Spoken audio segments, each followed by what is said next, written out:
పట్టి సక్కంది సక్కందిలే అందాల సిట్టి బుచ్చాయి బుచ్చాయిలే సుఖేదో పెట్టి దిష్టంత తీయాలిలే ఆ సామి నిన్ను సల్లంగా చూస్తాడులే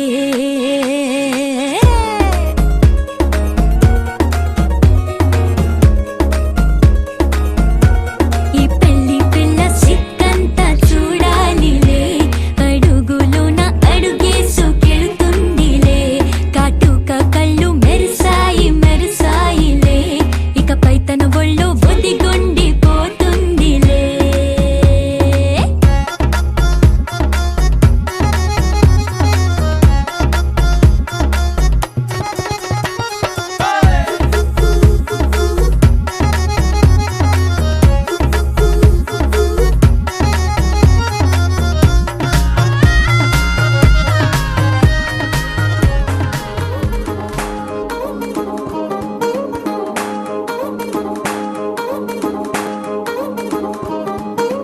పట్టాణం చుట్టేసి వచ్చారే భామలు వయ్యారం చిందేసే అందాల బొమ్మలు పట్టాణం చుట్టేసి వచ్చారే భామలు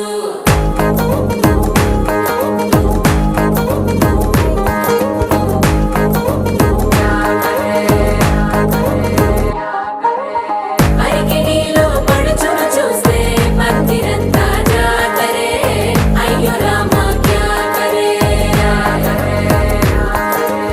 కాలిగజ్జల సవ్వడి వింటే సంధ్య వేళన సందడే మస్తు మస్తుగా చేత్తడే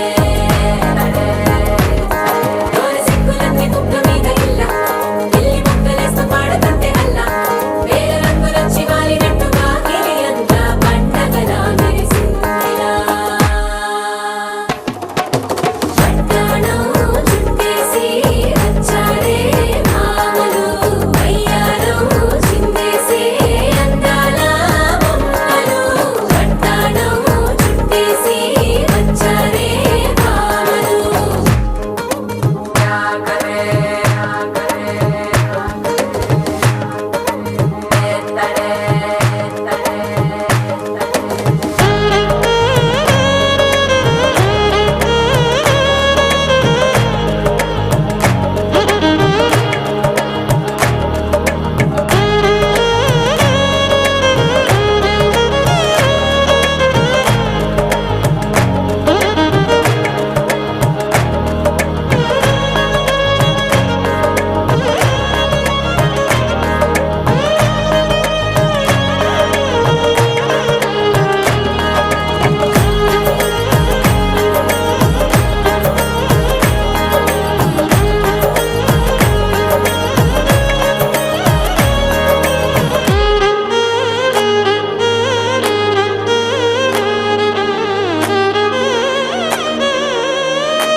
శారీలో ఓ సెల్ఫీ కొడదాం లేట్ ఎందుకు రా మరి ఇన్‌స్టాగ్రామ్ స్టోరీ కోసం క్రేజీ ఎందుకు సుందరి అరే ఆనందం ఆనందం ఇవాళ మా సొంతం తారంగా మాట్లాడురా అబ్బ పేరంటం గోరింటం అంటూ మీ వీరంగం ఎట్టాగా భరించడం చూసుకోరు కాస్త నువ్వు కొత్త ట్రెండ్ ఇంకా పెంచుకోలే ఫుల్ డీజే సౌండ్ స్టెప్ మీద స్టెప్పులెన్నో వేసి చెలరే గాలి నిలబడలేమే ఒట్టుడు ఒట్టుడు పట్టాణం చుట్టేసి వచ్చారే భామలు వయ్యారం చిందేసే అందాల బొమ్మలు పట్టాణం చుట్టేసి వచ్చారే భామలు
తెలిసింది ఆశ పెంచిన అక్షతటం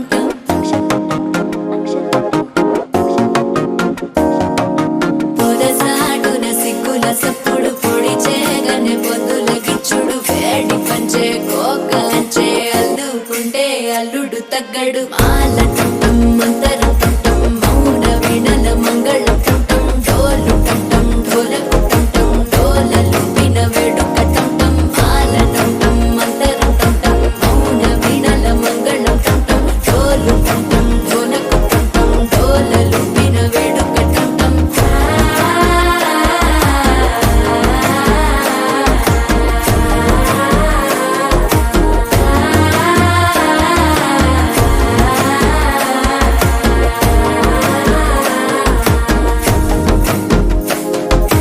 మనసే పొడి పొడి ఇంటుంది మామ గుండెల్లో మధ్యల టంటం మధ్యల టంటం మధ్యల టంటం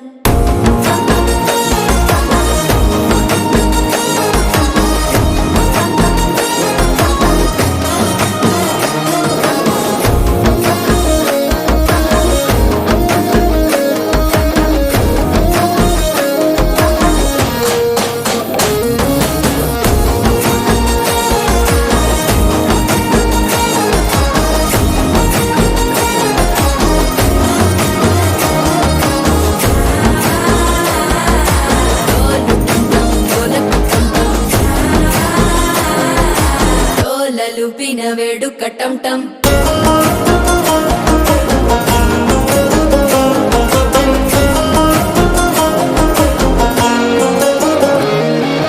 నీవు వస్తే మంచి ముహూర్తం అప్పుడే మొదలాయనే నిన్ను చేపడితే 100 ఏళ్ల పండగే నన్నిట్ట చేరనే కళ్ళల్లోకొచ్చి నిద్దురదో చావు సిద్ధుల కందని చిత్తరమా నవ్వులో ముంచి చక్కిలి పెట్టావు అద్దరు కొట్టిన రతనమా శ్వాస ఫలించి ధ్యాస ఫలించి రాసుకున్న చందనం ఫలించి మాట ఫలించి మంచి ఫలించి వేచి ఉన్న చూపులు ఫలించి మాల టంటం మంతరం టంటం మౌన వీణల మంగళం టంటం డోలు టంటం ఢోలకు టంటం డోలలు విన వేడుక టంటం మాల టంటం మంతరం టంటం మౌన వీణల మంగళం టంటం డోలు టంటం ఢోలకు టంటం డోలలు విన వేడుక టంటం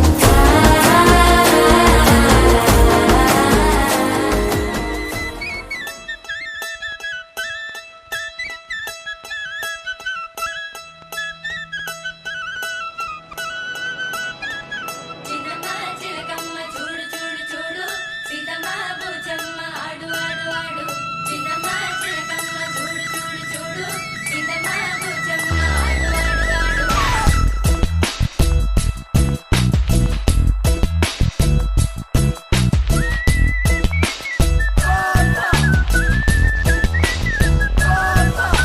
చిన్నమ్మ చిలకమ్మ చూడు చూడు చూడు సీతమ్మ బుజ్జమ్మ ఆడు ఆడు ఆడు చిన్నమ్మ చిలకమ్మ చూడు చూడు చూడు సీతమ్మ బుజ్జమ్మ ఆడు ఆడు ఆడు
వికసించు పుష్పమా వికసించు పుష్పమా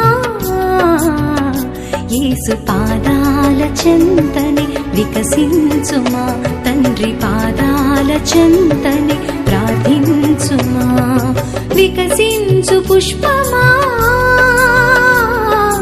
వికసించు పుష్పమా యేసు పాదాల చెంతని వికసించుమా తండ్రి పాదాల చెంతని ప్రార్థించుమా వికసించు పుష్పమా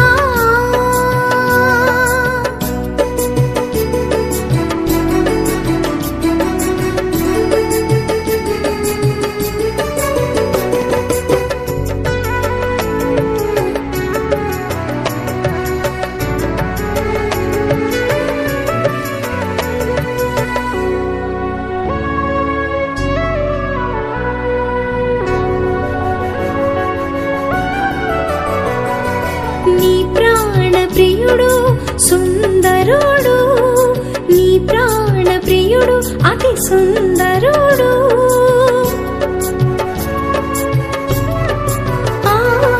నీ ప్రాణ ప్రియుడు సుందరుడు నీ ప్రాణ ప్రియుడు అతి సుందరుడు మనోహరుడు అతి కాంక్షణీయుడు మనోహరుడు అతి కాంక్షణీయుడు స్తోత్రారుడు స్తోత్రారుడు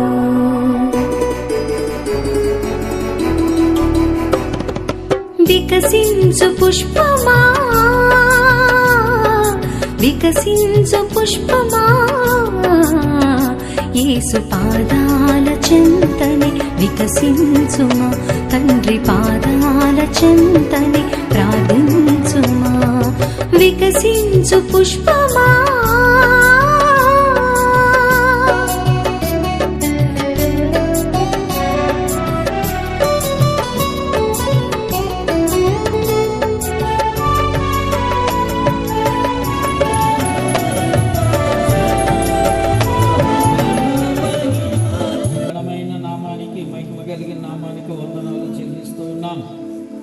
ఈ దినమున దేవా బెంజమిన్ అలాగే బేబీ వారి దంపతులను ప్రేమించి మీరు ఇచ్చినటువంటి కుమార్తె జెషిని బట్టి మీ సన్నిధిలో ప్రార్థిస్తున్నాం. బాలదర్శన నుండి అవదర్శన బిడ్డను మీరు ఆశీర్వదించి ఉన్నారు, వృద్ధిపరిచి ఉన్నారు. వందనాలు. ఈ దినమున బిడ్డ నిమిత్తమై కృతజ్ఞత స్తుతి కూడికలో ఈ వేదిక మీద బిడ్డను కూర్చుండబెడుతూ ఉంటుండగా నీ ఆశీస్సులు నీ దీవెనలు మెండైనటువంటి నీ కృప బిడ్డ మీద ఉంచి బిడ్డను ఇంకను బహుగా దీవించుమని ఆశీర్వదించుమని, కుటుంబానికి సంతోషం ఆనందము బిడ్డను బట్టి పొందటానికి వారిని కూడా సహాయం చేయమని కోరుకుంటూ మీ హస్తాలకు అప్పగిస్తూ యేసు నామములో ప్రార్థన వేడుకుంటున్నాం తండ్రి, ఆమేన్. దేవునికి స్తోత్రం. హల్లెలూయా. మరి మన మధ్యలో కొంతమంది దైవజనులు ఉన్నారు. నిన్ను వెదకి ఉన్నాను, నన్ను నీ ఆజ్ఞలను విడిచి తిరగనీయకుము. నీ ఎదుట నేను పాపము చేయకుండానట్లు నా హృదయంలో నీ వాక్యము ఉంచుకొని ఉన్నాను. దేవుడు ఈ పరిశుద్ధ వాక్యము దీవించుగాక. హెబ్రీయులకు రాసిన పత్రిక 5వ అధ్యాయము 13 మరియు 14 వచనం. 13 వచనం. మరియు పాలు త్రాగు ప్రతి వాడును శిశువే గనుక నీతి వాక్య విషయంలో అనుభవం లేనివాడై ఉన్నాడు. 14 వచనము. వయస్సు వచ్చిన వారు అభ్యాసము చేత మేలు కీడులను వివేచించుటకు సాధకము చేయబడిన జ్ఞానేంద్రియములు కలిగి ఉన్నారు కనుక బలమైన ఆహారము వారికే కలుగును. ఈ పరిశుద్ధ వాక్యం దేవుడు దీవించిన గాక. అతి మిక్కిలుగా ప్రేమిస్తున్న మా ప్రియ పరలోకపు తండ్రి, మీ పరిశుద్ధమైన పద్మ పావన పాదములకు స్తుతులను స్తోత్రాలు చెల్లిస్తున్న ప్రభువా, దేవ మీ చిత్తును బట్టి మీ ప్రేమ బట్టి మీ చూపును బట్టి మా తండ్రి దినము లాగన్న ప్రభువా, మీరు ప్రేమించిన కుటుంబం నా తండ్రి బెంజమిన్ గారు వాళ్ళు నాయన మరి వారికి ఇచ్చినటువంటి కుమార్తెను బట్టి నా తండ్రి నాయన నందీశ్వర నా తండ్రి నాయన చిన్న పాయ నుంచి యవన పాయ వరకు నాయన మీరు పెంచావు, పోషించావు, ఆదరించావు. యవన పై నుంచి కూడా మీ దీవెన మీ కాపుదల మీ బదులు దయచేయండి ప్రభువా. అయా మరి యొక్క వేదిక మీద ఉన్న నేనే దైవ సేవకులకు అందరికీ మీ చేతులకు అప్పగించిన దేవా ఈ స్తోత్రములు ప్రభు. ఇప్పుడు నా తన యొక్క సన్నిధానముల యొక్క వేదికలో ప్రభు నా తన నేను మీ యొక్క అక్షరమైన మధురమైన మీ మాటలు అయ్యా నా తన ప్రసంగించుండగా మీ దాసులకు దీవించండి, ఆశీర్వదించమని కృప చూపించమని వినిన వారికి హృదయం దయచేసి సంతోషము ఆనందము దయచేయమని ప్రభు. మనసులు హృదయాలు తలంపులు వాక్యం వైపుచి మీరు దీవించి మహిమ పొందమని ఈ ప్రార్థన కూడిక నేను ప్రారంభించి ముగింపు వరకు మీరే దీవెనకరంగాను ఆశీర్వాదకరంగాను మహిమకరంగాను మీరు దీవించి మహిమ ఘనత కీర్తి ప్రభావాలు మీరే పొందుకోమని మీ కుమారుడు మా రక్షకుడు యేసు నామమున అడుగుచున్నాను తండ్రి. నీవు లేక నా జీవంలో ఆధారమే ఉన్నది, నీవు తప్ప ఈ లోకంలో ఆనందమే ఉన్నది. నీవు లేక నా జీవంలో ఆదుకొనుచుంటివే, నా కన్న తండ్రి వలె ఆదరించుచుంటివే, నా కన్న తల్లి వలె ఆదుకొనుచుంటివే, నా కన్న తండ్రి వలె ఆదరించుచుంటివే, నా కన్న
జోసెఫ్ గారికి, మరి దయానందం గారికి, అందరికీ వందనాలండి.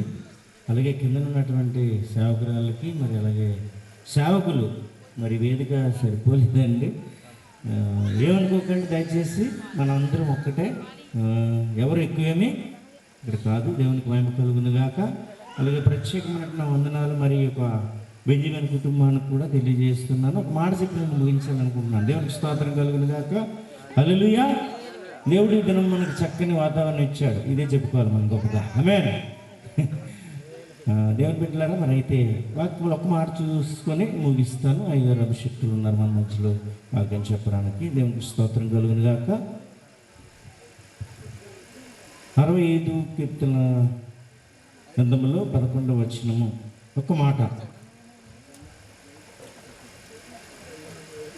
సంవత్సరమును నీ దయాకీర్తమును ధరింపజేసి ఉన్నావు. దేవునికి స్తోత్రం కలుగును గాక. దేవుడు బిడ్డకి మరి ఈ దినము 2024లో డిసెంబర్ నెల 4వ తారీఖున రీతిగా ఉంచినటువంటి దేవాది దేవునికి కృతజ్ఞతాస్తుతులు చెల్లించేవారిగా ఉన్నాము. ఎన్నో కష్టాలు, శ్రమలు, విరుకులు, ఇబ్బందుల నుంచి దేవుడు ఇటుగా మరి కుమారుడు ఉంచాడు. అందుని బట్టి నేను స్తుతిస్తున్నాను, గణపరుస్తున్నాను. దేవుని బిడ్డలారా, మన బిడ్డల్ని ఎలా పెంచాలని వాక్యం తెలియజేస్తుందంటే, మనము యవనస్తులు దేని చేత తన నడకను శుద్ధిపరుచుకుందరు అని వాక్యం చెలవిస్తుంది. ఇప్పుడు వాక్యం చూడడానికి సమయం కాదు, కానీ మనము వాక్యం అనేది నీరు కట్టుకుంటే మన కుటుంబాన్ని మనం కట్టుకోగలుగుతాం. మన బిడ్డల కొరకు రేయి మొదటి జామున లేచి ప్రార్థన చేయమని వాక్యము జీవగ్రంథ లేఖనాలు తెలియజేస్తూ ఉన్నాయి. దేవుని బిడ్డలారా, అటు రీతిగా మనము ఉంటే కనుక మన కుటుంబం బాగుంటుంది, మనం బాగుంటాం. ఏమండి, మన బిడ్డలు కూడా చాలా చక్కగా వారు ఎలా ఉంటారంటే ఒలివ చెట్టు కొమ్మ వలె ఉంటారట. అది చెట్టు 3 వేలను కూడా ఇప్పుడు సిగిరిస్తూనే ఉంటుందని జీవగ్రంథ లేఖనాలు చదివిస్తున్నాయి. అటు రీతిగా ఎదుగుతాము. పచ్చని ఒలివ చెట్టు కొమ్మ వలె ఉండాలని బిడ్డ కొరకు తల్లిదండ్రులు ఎలా ఉండాలంటే ప్రార్థన చేసేవారిగా ఉండాలి. దేవునికి స్తోత్రం కలుగును గాక. ఎప్పుడు ఎలా ఉండాలంటే వాక్యమైన నీరు లేకపోతే చెట్టు ఎలాగైతే ఎండిపోద్దో మన వాక్యమైన నీరుతో మనము పెంచుకోవాలి. దేవునికి స్తోత్రం కలుగును గాక. అటు రీతిగా మరి మనము మన బిడ్డల కొరకు మనం ప్రార్థన చేసి వారికి ప్రార్థనలో మనము ఏమండి నడిపిస్తూ మనం వాక్యముతో పెంచితే దేవుడు నిజంగా రాబోయే దినాల్లో గొప్ప ఆశీర్వాదాలు, గొప్ప దేవుళ్ళు బిడ్డకు అనుగ్రహించాలని కొద్ది మాటలు దేవుడు దీవించి ఆస్వాదించబడును గాక. ఆమేన్. చక్కని విషయాలు తెలియజేసిన దైవజనులకు వందనాలు చెల్లిస్తున్నాం. మరొక పాట అమ్మగారు పాడిన తర్వాత వాక్యంలోకి వెళదాం. అమ్మగారు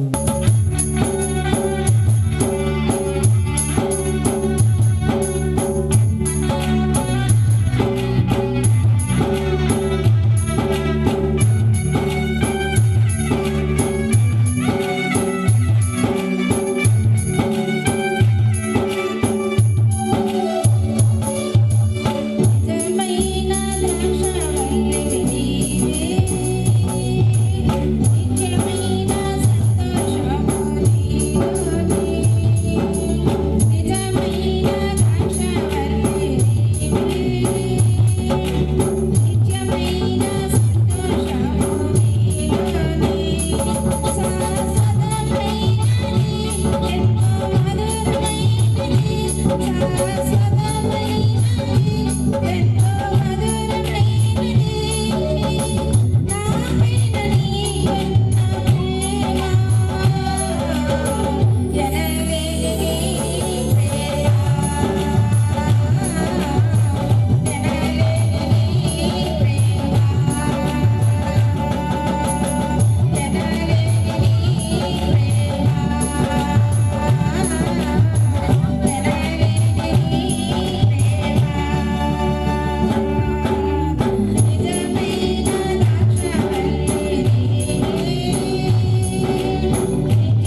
నాన్న ఇంటికి నేను వెళ్ళాలి, నా తండ్రి యేసుని నేను చూడాలి. నాన్న ఇంటికి నేను వెళ్ళాలి, నా తండ్రి యేసుని నేను చూడాలి. నాన్న ఇంటిలో ఆదరణయున్నది, నాన్న ఇంటిలో నాట్యమున్నది. నాన్న ఇంటికి నేను వెళ్ళాలి, నా తండ్రి యేసుని నేను చూడాలి. నాన్న ఇంటికి నేను వెళ్ళాలి, నా తండ్రి యేసుని నేను చూడాలి. నాన్న ఇంటిలో ఆదరణయున్నది, నాన్న ఇంటిలో నాట్యమున్నది. నాన్న ఇంటిలో నాట్యమున్నది. దేవుని స్తోత్రం. ప్రార్థన. మమ్మల్ని మిక్కిలుగా ప్రేమించిన మా ప్రియ పరలోకపు తండ్రి, నీ పరిశుద్ధ నామానికి వందనములు, స్తుతులు, స్తోత్రములు చెల్లిస్తున్నాం. భావ్యానికి వందనములు. ఇదిగో నాయన, ఇంతవరకు నీ యొక్క బిడ్డలు మరి పాటలు పాడి ఉన్నారు. బిడ్డలు మీరు దీవించండి, ఆశీర్వదించండి. అయినా కొంతమంది వాక్యం కూడా చెప్పి ఉన్నారు, వారిని మీరు దీవించండి, ఆశీర్వదించండి. ఇంకా కొంతమంది చెప్పవలసి ఉన్నారు, వారిని కూడా మీరు దీవించే వాక్యం దయచేయండి. అయినా నీకు వందనాలు. ఇదిగో నాయన ఇప్పుడు కుమార్, ఎందుకంటే మరి బేబీ తన భర్త అయినటువంటి బెంజమిన్ గారికి ఇచ్చినటువంటి ఈ ఏకైక కుమార్తెనైనా, ఎందుకంటే మరి పుష్పవతి అయిన సందర్భముగా ఈ యొక్క కార్యక్రమాన్ని ఏర్పాటు చేసుకున్నారు. మొన్నటి వరకు నాయన మరి గలిబిలిగినటువంటి వాతావరణం మీరు స్వాధీనపరిచారు. ఎందుకంటే బాబయ్య ఆనాడు మరి పేతురు ఎందుకంటే గలిబిలి చేసినప్పుడు ఆ తుఫాన్ ఆపారు, దీన్ని కూడా ఆపారు. మేము నమ్ముతూ ప్రార్థన చేస్తున్నాం. అన్ని విషయాలు మీరు తోడుగా ఉన్నారు, నీడగా ఉన్నారు. నీ బిడ్డగా నాయన వెలుగుదారుడే భాగమతి దయచేయండి. నీ కాపుదల వండి సహాయం అనుకరించండి. ఎందుకంటే బాబు అన్ని విధాలు తోడుగా ఉండి, నీడగా ఉండి మీరే కాపుదల వండి అన్ని విషయాల్లో తోడుగా ఉంటారని మా ప్రార్థనకు ప్రతిఫలము సమాధానం దయచేస్తారని ప్రభువును రక్షకుడైనటువంటి యేసుక్రీస్తు వారి దివ్యనామమున అడిగి వేడుకొని ప్రార్థిస్తున్నాను పరమ తండ్రి. ఆమేన్. నా కోరిక తీర్చేయ్యా, నా మనవిను యేసయ్యా, ప్రత్యుత్తరమివ్వయ్యా. ఒక ఆశ ఉందయ్యా, నా కోరిక తీర్చేయ్యా, నా మనవిను యేసయ్యా, ప్రత్యుత్తరమివ్వయ్యా. ఎవరికా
ఈ బడారప్ప వారి యొక్క మరి ఈ యొక్క పుష్పాలంకరణ కార్యక్రమానికి చేసిన దైవజనులకును అలాగే ఇప్పుడు వచ్చి మీ అందరూ కూడా వందనాలు నేను తెలియజేస్తా ఉన్నాను.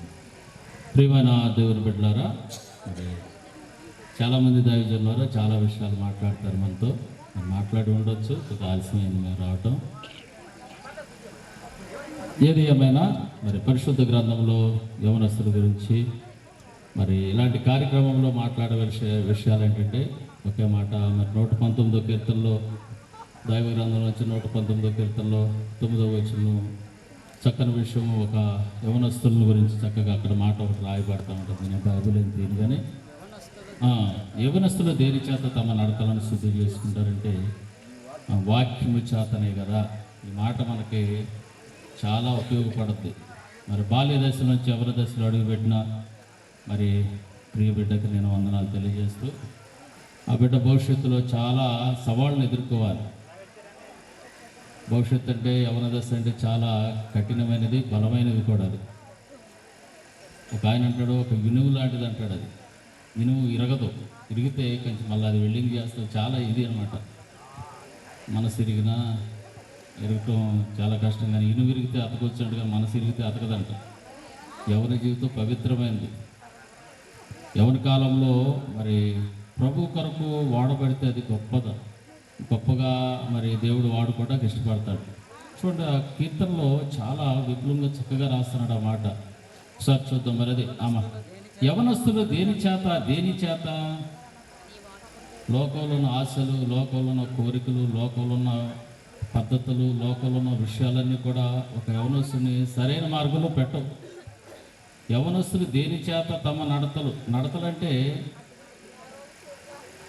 భావి భవిష్యత్తులో జరగబోయే కార్యక్రమాలు, తన జీవితంలో జరిగే అన్నీ కూడా నడిచే నడక చక్కగా ఉండాలి. నడతలు అంటాడు, చక్కగా రాస్తాడు అక్కడ. దేని చేత నడతను శుద్ధి చేసుకుంటారు? వాక్యము.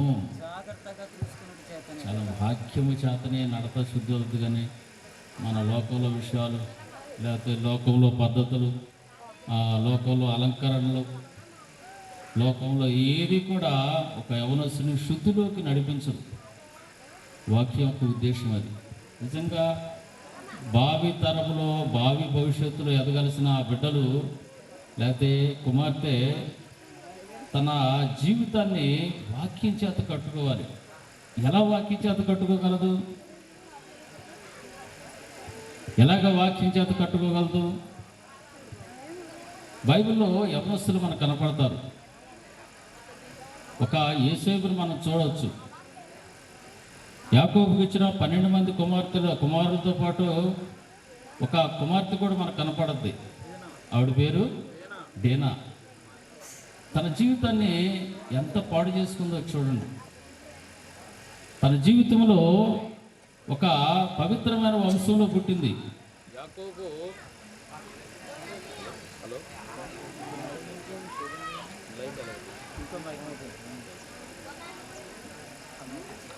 మమ్మల్ని ప్రేమతో ఆహ్వానించిన ప్రియులు బెంజమిన్ కుటుంబానికి ప్రత్యేక వందనాలు తెలుపుతున్నాను. వేదిక మీద ఉన్న దైవజనులందరికీ క్రీస్తునామమున ప్రత్యేకమైన శుభములు. క్రింద కూర్చున్న మీ అందరికి కూడా ప్రత్యేకమైన వందనాలు తెలుపుతున్నాం. మరి ముఖ్యంగా మనందరినీ ఇక్కడ కూర్చోబెట్టడానికి కార్యక్రమాలు చిన్న బిడ్డ, ఆ బిడ్డనే దేవుడు దీవించాలని కోరుచున్నాను. దేవుడి యొక్క వాక్యం ఒక చక్కని మాట అంటుంది. మా కుమారులు లేక మా కుమార్తెలు నగరముకై చెక్కబడిన మూల స్తంభం. దాని ఉద్దేశం ఏంటంటే ఒక గ్రామ బయోడేట, లేకపోతే ఒక ఊర్లో ఉన్న పరిస్థితి. పూర్వకాలం రాళ్ళు చెక్కి ఊరు పొలిమేర అవతల పెట్టేవాళ్ళు, దాని మీద రాసేవాళ్ళు. ఈ ఊర్లో ఇంతమంది ఉంటున్నారు, ఇన్ని స్కూల్స్ ఉన్నాయి, లేకపోతే ఇన్ని బోర్లు ఉన్నాయి, ఇంత విస్తీర్ణం ఉంది. ఇవన్నీ తెలిసేదే మూలరాయి అంటారు దాన్ని. అంటే ఊరు బయోడేటా మొత్తం ఆ రాతి మీదనే మనకి రాసి ఉంటుంది. ఆ ఊరిలో ఎవరైనా ఎంటర్ అయ్యేటప్పుడు దాన్ని చదువుకుంటే ఊరిలో ఉన్న పరిస్థితి అంతా తెలిసిపోయింది. అందుకనే యవన పిల్లల గురించి కూడా దేవుడు అన్న మాట ఏంటంటే, మా కుమార్తెలో నగరమకై చెక్కిన మూల ఖమ్మం. అంటే మన పిల్లలు చూస్తే తల్లిదండ్రుల భవిష్యత్తు ఏంటో తెలుసుకోవాలి. మొట్టమొదటిగా తల్లిదండ్రులు ఏంటి, వారి కుటుంబం ఏంటి, వారి పరిస్థితి ఏంటి, వారి పద్ధతి ఏంటి, ఎప్పుడు తెలుస్తుంది ఏంటంటే మన ఇంటి పరిస్థితి. మన పిల్లలను చూసినప్పుడు వాళ్ళు నడుస్తున్న నడవడి, వాళ్ళ బిహేవియర్, వాళ్ళు ఉన్న రెస్పెక్ట్నెస్, ఇవన్నీ ఎప్పుడైతే మనం బయటి వారు గమనిస్తారో వాటిని చూసి ఈ తల్లిదండ్రులు ఈ పిల్లల్ని చక్కగా పెంచారు, భక్తిలో పెంచారు, క్రమంలో పెంచారని మన ఇంటికి వచ్చి చూడవలసిన అవసరం లేదు. వాళ్ళు మన పిల్లలను చూస్తే సరిపోయింది, మన పిల్లలను చూస్తే సరిపోయింది. పెద్దలు కూడా సామెత అంటారు, నీ స్నేహితుడు ఎవరో చెప్పు, నువ్వు ఎలాంటి వాడో నేను చెప్పేస్తాను. అంటే మన స్నేహితుడు ఎటువంటి వాడో ఆయన చూస్తే మన గురించి కూడా చెప్పేస్తారు వాళ్ళు. అందుకనే పిల్లల గురించి చక్కని విషయాలు మనం చాలా వింటున్నాం. ఇప్పుడు పాప 12, 13 ఒక విషయం మనం గమనిస్తే ఇంగ్లీష్లో చక్కగా ఏజ్ని ఏమంటారంటే 13 అంటారు. 13 to 19 మోస్ట్ డేంజరస్ ఏజ్. అందుకే టీనేజీ అన్నారు దాన్ని. ఏంటది? టీనేజీ. 13 నుంచి 19 అంటే 13 సంవత్సరాల నుంచి 19 సంవత్సరాల వయసులో ఉన్న పిల్లల్ని పట్టుకోవడం ఎవరి వల్ల కాదు, ఒక దేవుడు తప్ప. దాన్ని వాళ్ళు ఇంటర్మీడియట్ స్టేజ్కి వచ్చేది, జూనియర్ కాలేజ్ అంటారు దాన్ని. ఆ స్టేజ్ దాటితే సీనియర్ కాలేజ్, డిగ్రీ కాలేజీకి వెళ్తారు. ఈ మధ్యలో ఉన్న వయసే చాలా ప్రమాదం. అందుకనే దాన్ని టీనేజ్లో ఉన్న రైలు ఎవరి మాట వినరు, లోబడరు అంటా ఉంటారు. వాళ్ళకి నేర్పవలసినవి ఏంటంటే మనం తల్లిదండ్రులుగా దేవుని యొక్క మాటలు నేర్పుతూ వాళ్ళు ఎలా జీవించాలో, ఎలా బ్రతకాలో, వారి భవిష్యత్తు ఏంటో మనం మాట్లాడే మాటలో బిడ్డలకి అవగాహన రావాలి. మనం చెప్పే మాటల వల్ల, ఇంటికాడ చెప్పే మాటల వల్ల, తల్లిదండ్రులు చెప్పే మాటల వల్ల ఎప్పుడైతే వారికి అవి గుర్తు వస్తాయో వాళ్ళ ఫ్యూచరు వాళ్ళు ఆలోచన చేసుకునే స్థితికి మనం తీసుకురావాలి. అది తల్లిదండ్రులే తీసుకురావాలి, ఎవరు తీసుకురారు. మనం ఏమంటామంటే మన పిల్లలు పాడైపోతే పలానా వాళ్ళ అమ్మాయి జట్టు బట్టే మా అమ్మాయి పాడైందండి, పలానోడితో స్నేహం చేయటం వల్ల మా అబ్బాయి పాడైందండి, వాడు మంచివాడు కాదని తెలిసి వాడితో నువ్వు స్నేహం చేస్తున్నావు, అప్పుడు నువ్వేం చేసావు? ఆ అమ్మాయి మంచిది కాదని తెలిసి ఆ అమ్మాయితో స్నేహం చేస్తున్నప్పుడు నువ్వేం చేసావు? ఒక తల్లిగా, ఒక తండ్రిగా అప్పుడు ఎందుకు ఖండించలేకపోయావు? అంతా అయిపోయిన తర్వాత అంటూ ఉంటావు ఆడవాళ్ళని. అది కాదు, మన వాళ్ళని. పిల్లలు పాడవటానికి బయట వాళ్ళు కాదు, పేరెంట్స్, తల్లిదండ్రుల వల్లనే పిల్లలు పాడవుతారు. ఎప్పుడన్నా మనం ఏం చేస్తామంటే పిల్లల బాధ్యత తీసుకోకుండా, సేవకులైతే సేవని బయలుదేరి వెళ్ళిపోతారు. ఇంటికాడ వాళ్ళకి ఏముందో తెలియదు.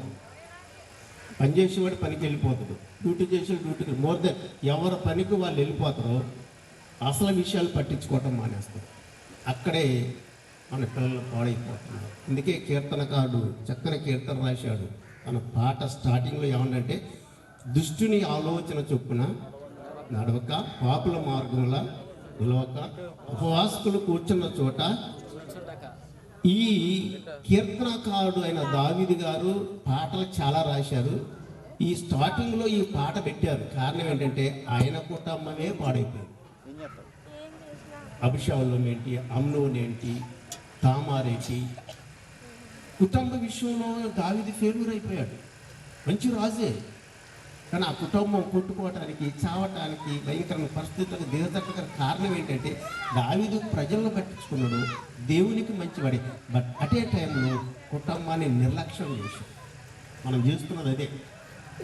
చావుకులుగా, తల్లిదండ్రులుగా ఎప్పుడైతే మనం అలా ఉంటామో మన పిల్లలు మన చేదాడిపోతారు, మనకు లోబడరు, మన మాట వినరు. అలా ఉండకూడదని ఈ యొక్క మీటింగ్ పెట్టిన దైవజనులు కానీ మనం కానీ మన బిడ్డల్ని సరైన భక్తిలో పెంచాలని కోరుతూ ఈ మాట నేను ముగిస్తున్నాను. దేవుడు దీవించి ఆశీర్వదించిన అవకాశం ఇచ్చినటువంటి అధ్యక్షుల వారికి, అలాగనే వేదికను అలంకరించినటువంటి దైవజనులందరికీ, వేదిక ముందు ఉన్నటువంటి ప్రియ సహోదరులైన మీ అందరికీ, అలాగే ఆర్కెస్ట్రా వారికి, షూట్ చేస్తూ ఉన్న వారికి ప్రత్యేకమైనటువంటి వందనాలు తెలియపరుస్తూ ఉన్నాం. అలాగే ఈ కార్యక్రమానికి మమ్మల్ని ఆహ్వానించిన బెంజమిన్, అలాగే మిసెస్ బెంజమిన్ అంటే బేబీ, వారి కుటుంబానికి కూడా ప్రభు నామం పెట్టన హృదయపూర్వక వందనాలు తెలియపరుస్తూ ఉన్నాం. దేవునికి స్తోత్రం కలుగును గాక. మరి ఈ శ్రేష్టమైన సమయంలో ప్రాముఖ్యమైనటువంటి అంశంలోనికి మనం వచ్చి ఉన్నాం కావున చక్కని శుభాలు అందించిన దైవజనులు మరి రాజవమంగి ప్రాంతం నుండి మన మధ్యకు విచ్చేసి బిడ్డని చక్కని శుభాలతో ఆశీర్వదించినటువంటి దైవ సేవకులు బాబురావు గారికి నా హృదయపూర్వక వందనాలు తెలియపరుస్తున్నాను. వారికి మాకి పరిచయం ఇప్పటిది కాదండి. ప్రారంభంలో ఈ ఏరియాలో ఫిల్మ్ తీసుకొచ్చి వేశాం ఏంటి, అప్పుడు ఎవరు కూడా తెలియదు వారికి. దేవునికి స్తోత్రం కలుగును గాక.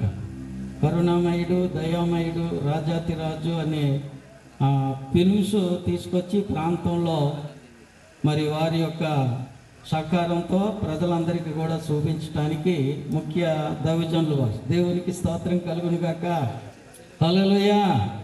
అలాగే జకరియా గారు కూడా మరి సుపరిచిత పరిచయలే. అనేక పర్యాయాలు వారు మేము కూడా కలిసినటువంటి సందర్భాలు మరి చాలా ఉన్నవి. అలాంటి దైవజనులు చక్కని శుభాలు అందించి బిడ్డను ఆశీర్వదించారు. దేవునికి స్తోత్రం కలుగును గాక.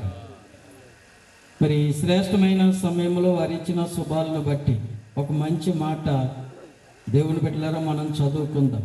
బిడ్డ బాల్య దశలో నుండి యవన దశలోనికి అడుగు పెట్టడానికి దేవుడు ఆ బిడ్డను ఆశీర్వదించాడు అని చెప్పడానికి ఇందులో ఏమాత్రం కూడా సందేహము లేదు. దేవునికి స్తోత్రం కలుగును గాక.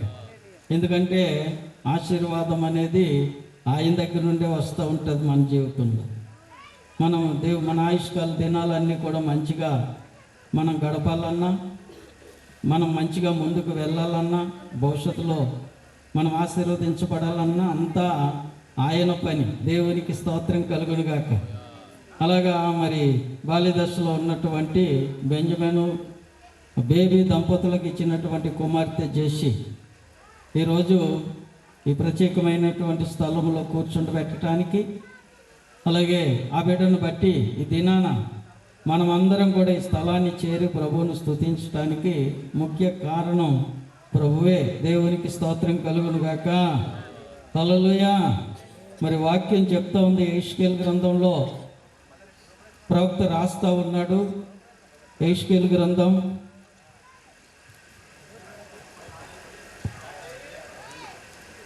16వ అధ్యాయము 7వ వచనాన్ని మనము ఒకసారి జ్ఞాపకం చేసుకుందాం. మరియు నేల నాటబడిన చిగురు వృద్ధియగునట్లు నేను నిన్ను వృద్ధిలోనికి తేగా నీవు ఎదిగి పెద్దదానవై ఆభరణ భూషితురాలవైతివి. చాలు. దేవునికి స్తోత్రం కలుగును గాక. ప్రతి ఒక్కరం కూడా ఇలాంటి సందర్భంలో ఈ మాట వెడ్డింగ్ కార్డులో మెన్షన్ చేస్తూ ఉంటాము. దేవునికి స్తోత్రం కలుగును గాక. మరి ఈ శ్రేష్టమైన సమయంలో ప్రవక్త అయిన యెహెజ్కేలు కూడా మాట మనకు బయలుపరుస్తూ వస్తున్నాడు. ఎందుకు అంటే ఎదుగుదల, వృద్ధి, ఇదంతా కూడా ప్రభు ఆ మాటలో మెన్షన్ చేశారు. ఒక వ్యక్తి ఎదుగుదలకు కారణం ప్రభువే, వృద్ధి పొందటానికి కారణం కూడా ప్రభువే. యెషయా గ్రంథము 1వ అధ్యాయం 3వ వచనంలో కనుక మనం చూస్తే అక్కడ ప్రభు అయిన దేవుడు మాట చెలవిస్తున్నాడు. యెషయా గ్రంథం 1వ అధ్యాయము 3వ వచనం, ఆకాశమా ఆలకించుము, భూమి చెవియొగ్గుము, నేను పిల్లలను పెంచి గొప్పవారినిగా చేసి తిని. చాలు. దేవునికి స్తోత్రం కలుగునుగా. ప్రభు సెలవిస్తున్నాడు. యెషయా ప్రవక్త మాట మెన్షన్ చేశారు ఆ అధ్యాయంలో. ఆయన సాక్ష్యాన్ని పెడుతున్నాడు. నేను పెంచాను, నేను కన్నాను, నేను పెంచాను, ఎదుగుదల ఇచ్చాను, క్షేమాన్ని ఇచ్చాను. దానికి సాక్ష్యము ఎవరంటండి? మనుషులమైన మనం కాదంట. దేవునికి స్తోత్రం కలుగునుగా. ఎందుకంటే మన సాక్ష్యాలు ఎలా ఉంటాయి చెప్పండి? మంచిని చెడుగా చూపిస్తాం, చెడుని మంచిగా చూపిస్తాం. అవునా కాదండి? అందుకే దేవుడు జ్ఞానం కలిగిన వాడు గనక ఆయన ఆ మాట చెలవిస్తున్నాడు. ఎవరిని పెట్టాడంటే సాక్ష్యాన్ని ఆకాశంతో మాట్లాడుతున్నాడు. ఆకాశమా నువ్వు ఆలకించు, భూమి నువ్వు చెవియొగ్గు. ఎందుకంటే ఈ జెసి అనే ఈ బిడ్డని బెంజమిన్ దంపతులకు ఇచ్చి వారిని మరి బెంజమిన్ ద్వారా బేబీ కనడానికి నేను సహాయం చేశాను. రెండవది అంటున్నాడంటే మరి వారు పెంచే విషయంలో వారికి సహకారము అంతా కూడా నా వల్లనే వారికి అనుగ్రహించానని ప్రభు మాటిస్తూ నేనే పెంచానని చెప్తున్నాడు అక్కడ. దేవునికి స్తోత్రం కలుగును గాక. ఎందుకంటే మనుషులంగా మనం పెంచలేము. ఎంతవరకు పెంచగలం చెప్పండి? అది మన దేవుని బిడ్డలారా ఓపికకు మించినటువంటి దేవుని బిడ్డలారా విషయం అది. అందుకే పరిశుద్ధాత్మ దేవుడు ఆ మాటలో చెప్తున్నాడు. భూమిని ఆకాశమును సాక్ష్యంగా పెట్టుకొని ఆయన అంటున్నాడు, నేను పిల్లలను పెంచి గొప్పవారినిగా చేశాను. ఈరోజు ఆ బిడ్డ బాల్య దశలో నుండి యవన దశలోనికి ఆ బిడ్డ మరి దినాన రావటానికి గల కారణం, ఉద్దేశము దేవుని బిడ్డలారా ఎవరు అంటే ప్రభువే పెంచాడు. దేవునికి స్తోత్రం కలుగును గాక. ఎందుకంటే ఆయన పెంచకపోతే మనుషులంగా మనం పెరగలేము. ఆయన మనకి వృద్ధిని ఇవ్వకపోతే మనం వృద్ధి పొందలేము, మనం దీవించబడలేము. అది దాని యొక్క ఉద్దేశం. అందుకే పరిశుద్ధాత్మ దేవుడు చెప్తున్నాడు ఈరోజు జెసికి అలాగే తల్లిదండ్రులు అయినటువంటి బెంజమిన్ మరి బేబీ దంపతులకు కూడా ప్రభు ఇస్తున్న మాట, పిల్లలను కలిగిన మనందరికీ కూడా ప్రభు ఇస్తున్న మాట ఏంటంటే మనకి పిల్లల్ని ఇచ్చింది ఆయనే. ఎందుకంటే కీర్తనకారుడు 127 కీర్తనలో ఆ 3వ వచనంలో చెప్తా ఉన్నాడు. ఏమంటున్నాడండి? కుమారులు యెహోవా అనుగ్రహించు స్వాస్థ్యము, గర్భఫలము కూడా ఆయన ఇచ్చిన బహుమానం. దేవునికి స్తోత్రం కలుగునుగా. అంటే మనం పిల్లల్ని కలిగినటువంటి తల్లులుగా, తండ్రులుగా, కుటుంబంగా మనం భూమి మీద జీవిస్తూ ముందుకు వస్తున్నామంటే దానికి కారణం ఎవరంటే దేవుడే. ఆ దేవుడే ప్రభు అయిన యేసుక్రీస్తు వారని రూఢిగా మనం నమ్మవలసినటువంటి అవసరత ఉంది. దేవునికి స్తోత్రం కలుగును గాక. అందుకే చెప్తున్నాడు, గర్భఫలము యెహోవా ఇచ్చు బహుమానం. కుమారులు అంటే అందులో కుమార్తెలు కూడా ఉన్నారు అని అర్థం దానికి. కనుక కుమారులు కుమార్తెలు కూడా ఎవరి స్వాస్థ్యం అంటండి? అది దేవునికి స్వాస్థ్యముగా దేవుడు సమకూర్చుకుంటూ ఉంటా ఉన్నాడు. కనుక ఈరోజు ప్రభు ఆ మాట చెప్తున్నాడు. అందును బట్టే ప్రియులరా ఈ యొక్క యెహెజ్కేలు గ్రంథంలో ఈ మాట మనం చూస్తున్నాం. నేల నాటబడిన సిగురు వృద్ధి అగునట్లు నేను నిన్ను వృద్ధిలోనికి తెచ్చాను. దేవునికి స్తోత్రం కలుగునుగా. అంటే ఆయన పెంచాడు, మనల్ని పెద్ద చేశాడు, తర్వాత వృద్ధిలోనికి తీసుకొచ్చాడు. దేవునికి స్తోత్రం కలుగునుగా. ఏంటంటే జెసి రోజు మనం చూస్తున్న ఈ ప్రత్యేకమైన ఈ స్థలంలో ఉన్నటువంటి జెసి వృద్ధిలోనికి వచ్చింది. ఎలాగా? ఎంతవరకు ఎలాగుందండి? చిన్నపిల్ల. లోకమంతా ఏమంటుంది ఇప్పుడు? బెంజమిన్ కూతురు పెద్దది అయ్యింది, పశువత అయిందని ప్రార్థన చేశాడు దేవుడి గారు. చాలా సంతోషం. దేవునికి స్తోత్రం కలుగునుగా. ఎందుకంటే లోకం వాడే పదాలు అవి. పెద్ద పిల్ల అయ్యిందని, పెద్దదయింది అంటే ఆ బిడ్డలో జ్ఞానేంద్రియాలు ఏమైనాయి చెప్పండి? ఉత్పత్తి అయ్యాయి. దేవునికి స్తోత్రం కలుగును కాక. హల్లెలూయా. ఆ బిడ్డ యొక్క జ్ఞానేంద్రియాలు ఉత్పత్తి అయ్యాయి కాబట్టి ఆ బిడ్డ ఏమైందంటే బాల్యతనంలో నుంచి యవన ప్రాయంలోనికి అడుగు పెట్టడానికి కారణమయ్యింది. దాన్ని వృద్ధిపరిచింది, ఆ అవకాశం ఇచ్చింది ఎవరంటే ప్రభు అయిన యేసుక్రీస్తు వారే. దేవుడే. దేవునికి స్తోత్రం కలుగును గాక. హల్లెలూయా.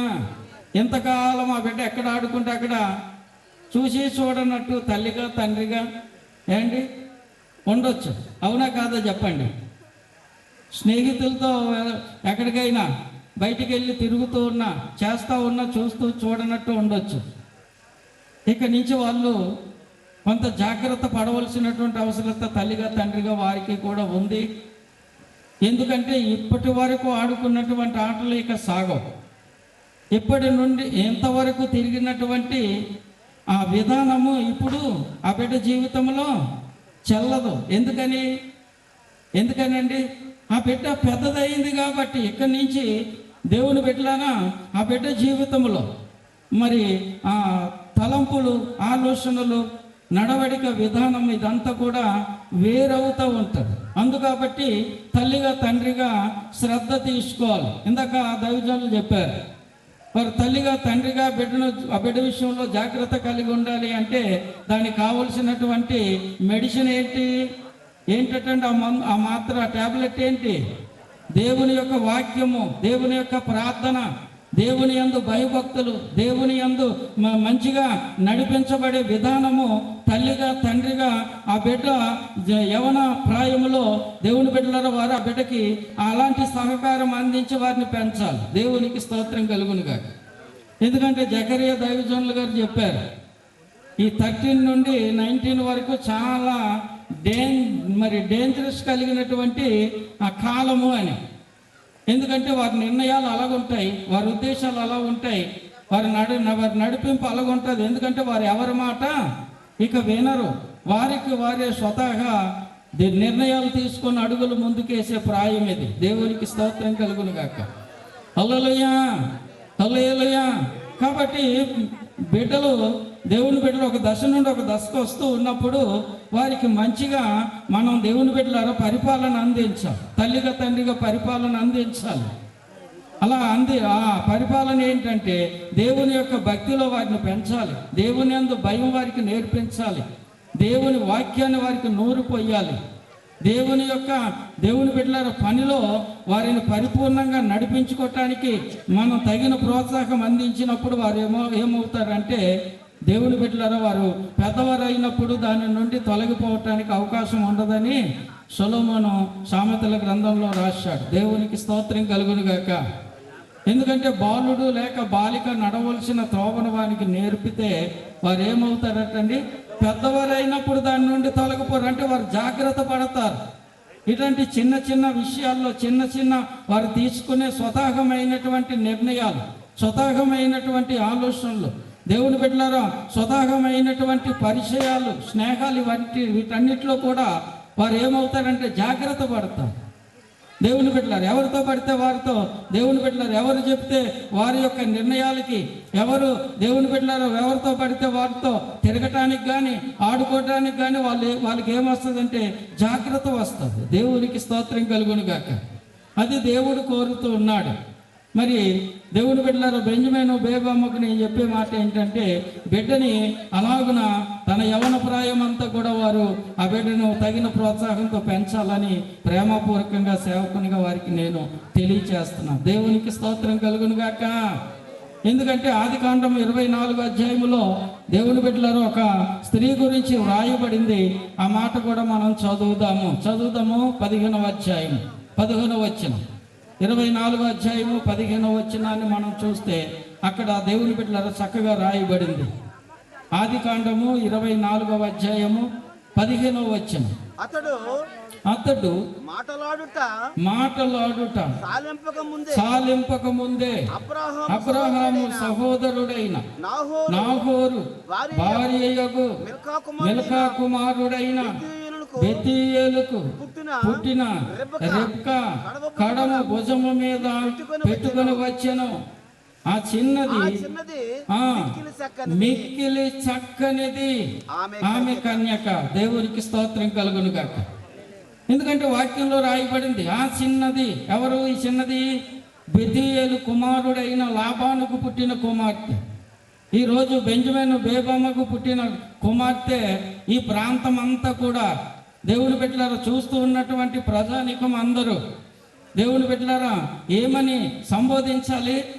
ఆ బిడ్డ చక్కనిది. దేవునికి స్తోత్రం కలుగును గాక. హల్లెలూయా. చాలా చక్కనిది. మనం ఏమనుకుంటామంటే దేవుని బిడ్డలారా, మనం చాలాసార్లు చక్కనిదని ఎప్పుడు చెప్తాం? రంగు బాగుంటే చక్కనిదంట. ఏంటి? రంగు బాగుంటే చక్కనిదంట. లోపల గుణం ఏ విధంగా ఉన్నా కూడా రంగును చూసి మోసపోయే వ్యక్తులు చాలా మంది ఉన్నారు. దేవునికి స్తోత్రం కలుగును గాక. హల్లెలూయా. రంగు బాగోపోయినా గుణం బాగుంటే చాలని కోరుకునే వాళ్ళు చాలా తక్కువ భూమి మీద. ఎందుకంటే ప్రతి మనుషుడు కూడా పెళ్లి చూపులకు వెళ్ళాడు అనుకోండి, ఏం చూస్తాడు చెప్పండి? రంగు చూస్తాడు. రంగు చూసి అంటాడు, నాన్న ఈ అమ్మాయి నాకు నచ్చేసింది. దేవునికి స్తోత్రం కలుగును గాక. హల్లెలూయా. అమ్మాయి కూడా అంటుంది, నాన్న ఈ అబ్బాయి నాకు నచ్చేసాడని చెప్తారు. అంటే రంగు దేవుడు ప్రాధాన్యం కాదు. ఇక్కడ ప్రభు కోరేది ఏంటంటే, దేవుని బిడ్డలారా, ఆ బిడ్డలో ఉన్నటువంటి గుణశీలము చాలా విలువైనటువంటిది. దేవునికి స్తోత్రం కలుగును గాక. అందుకే ఇక్కడ రాయబడింది, వారు అలాగ పెంచారు. ఎవరంటే లాబాను కుటుంబము బిడ్డలను ఎలా పెంచారు చెప్పండి? భక్తిలో పెంచుకున్నారు, వాళ్ళు వాక్యంతో పెంచుకున్నారు, ప్రార్థన నేర్పించారు, దేవుని మందిరానికి నడిపించారు, దేవుని సన్నిధిలో పరిచర్య చేసే ఆ పరిచర్య భారాన్ని వారికి నేర్పించారు. ఈరోజు చాలా మంది బిడ్డల్లో, దేవుని బిడ్డలు అన్నీ బాగానే ఉంటాయి కానీ పరిచర్య అనుభవాలు కనబడవండి. అమ్మ చీపురట్టుకొని తుడన్నాం అనుకోండి, కష్టమైపోతూ ఉంటుంది. అలిగిపోయి రెండు పూటలు భోజనం చేయని పరిస్థితులు కనబడుతూ ఉంటాయి. అమ్మ గిన్నెలు తోమని తల్లి చెప్పింది అనుకోండి, అది కూడా భారం అయిపోతూ ఉంటుంది పిల్లలకి. దేవునికి స్తోత్రం కలుగును గాక. అంటే వారికి దేవుని బిడ్డల పరిచర్య నేర్పించాలి. వంట వార్పు సమస్తం కూడా ఇంటికి సంబంధించిన విషయాలు అయితేనేమి, దేవుని సంబంధమైనటువంటి మందిర సంబంధమైనటువంటి విషయాలు అయితేనేమి బిడ్డలకు మనం నేర్పించాలి. దేవునికి స్తోత్రం కలుగును గాక. వారు దేవునికి పరిచర్య చేయాలి, ఇంటిలో పరిచర్య చేయాలి, తల్లిదండ్రులకి సహకారులుగా ఉండాలి. సాధ్యమైనంత వరకు దేవుడి బిడ్డలారా, తల్లిదండ్రుల ఆ పనులలో వారు సహకారంగా ఉండి దేవుని బిడ్డలారా వారు ముందుకు వెళ్ళేవారుగా ఉంటున్నప్పుడు ఆ వ్యవస్థని దేవుడు ఆశీర్వదించకుండా ఉండడు. దేవునికి స్తోత్రం కలుగును గాక. ఈ లాబాను అలాగ పెంచుకున్నాడు. అందుకే అక్కడ ఉన్నటువంటి ఆ ప్రజలందరూ కూడా ఏమని సాక్ష్యం ఇస్తున్నారు? ఇప్పుడు ఆ చిన్నది మిక్కిలి చక్కనిది. ఆమె భుజం మీద ఏముంది? కడవ ఉంది, భారం ఉంది. కుటుంబానికి కూర్చిన భారం, ఇంటి పరిస్థితులను కూర్చిన భారం, సంఘాన్ని కూర్చిన భారం, దేవుని బిడ్డలారా సేవాపరమైనటువంటి పరిచర్యను కూర్చిన భారం ఆ బిడ్డ భుజముల మీద ఉన్నది అని దీన్ని బట్టి మనం అర్థం చేసుకోవాలి. దానిని బట్టి ఆ ప్రజలందరూ కూడా ఏం చెప్తున్నారు? ఆ చిన్నది మిక్కిలి చక్కనిది. అసలు చక్కదనం అనేది ఎప్పుడు వస్తుంది? చెక్కబడాలి. ఒక ఫర్నిచర్ మనకు కావాలంటే ఏం చేయాలి చెప్పండి? ఒక మంచి డబుల్ కట్ మంచం అండి, 6x2 మంచం మనకు కావాలనుకున్నాం అండ్ ఆ కర్ర అలా తెచ్చుకుంటే మనకు అది ఆ మంచంగా మనకు ఉపయోగపడుతుందా? అదేమవ్వాలా? చెక్కబడాలి, చిత్తులు పట్టబడాలి, అవసరమైతే రంపంతో కొయ్యాలి. అది దేవునికి స్తోత్రంగా ఎంత శ్రమ అనుభవిస్తుందండి. ఆ చక్కదనాన్ని మనకి ఇవ్వడానికి అది ఎంత శ్రమ పడుతుంది, ఎంత శ్రమ అనుభవిస్తుంది. ప్రియులారా మనం ఆలోచించాలి. అలాగే ఈరోజు యవన ప్రాయంలో అడుగుపెట్టిన జెసి అనే ఈ కుమార్తె కూడా చెక్కబడాలని ప్రభు కోరుతూ ఉన్నాడు. వాక్యంతో చెక్కబడాలి. 119వ కీర్తనలో ముందుగానే చదివించారు దైవజనులు. యవనస్తులు దేని చేత వారి నడతను శుద్ధి చేసుకుందరు? నీ వాక్యమును హృదయములో ఉంచుకొనుటను బట్టే కదా అని. దేవునికి స్తోత్రం కలుగును గాక. అంటే